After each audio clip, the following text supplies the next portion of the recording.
ये किस्सा है तारीख की सबसे बड़ी डिजिटल बैंक डकैतियों में से एक का। इसे रोका किसी बंदूक या गार्ड ने नहीं, बल्कि एक मामूली सी स्पेलिंग की गलती ने।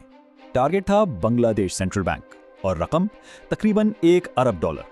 लेकिन ये सारा खेल शुरू हुआ 1 साल पहले, सिर्फ एक धोखे भरी ईमेल से। पूरे 1 साल तक हैकर्स ने खामोशी से बैंक का सिस्टम समझा और पासवर्ड्स चुराते रहे। उनका तरीका बहुत सादा था, सब्र से इंतजार करो और किसी एक इंसानी गलती का फायदा उठा लो। आखिरकार 4 फरवरी 2016 की रात आई। हैकर्स ने हमला करने के लिए यही वक्त चुना। टाइमिंग बहुत कमाल की थी।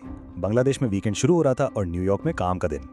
इन्होंने सीधा स्विफ्ट सिस्टम को ये काबू कर लिया, जो समझे आलमी बैंकिंग की जान है। फिर एक के बाद एक 35 जाली ट्रांसफर रिक्वेस्ट भेजी गईं, कुल $951 मिलियन की। शुरू के कुछ ट्रांजैक्शन तो आराम से हो गईं और लाखों डॉलर फॉरेन ट्रांसफर हो गए। और यूं $81 मिलियन कामयाबी से फिलीपींस के अकाउंट्स में मुंतकिल हो गए। मगर 5वीं ट्रांजैक्शन पर उनसे एक छोटी सी लेकिन अरबों डॉलर की गलती हो गई। यकीन करना मुश्किल है, पर उन्होंने फाउंडेशन को गलती से फाउंडेशन लिख दिया। बस इसी एक स्पेलिंग की गलती ने जर्मनी के एक बैंक का शक बढ़ा दिया और पेमेंट रोक दी गई।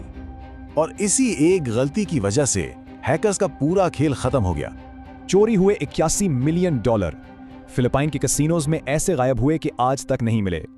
तो ये सिर्फ एक डकैती नहीं थी, ये एक नई किस्म की जंग का आगाज था। लेकिन सवाल वही है, आखिर वो $81 मिलियन आज हैं कहां? ये अब तक एक राज है। ये वाकया बताता है कि अब जंगें मैदानों में नहीं, कंप्यूटर स्क्रीन्स पर लड़ी जाती हैं।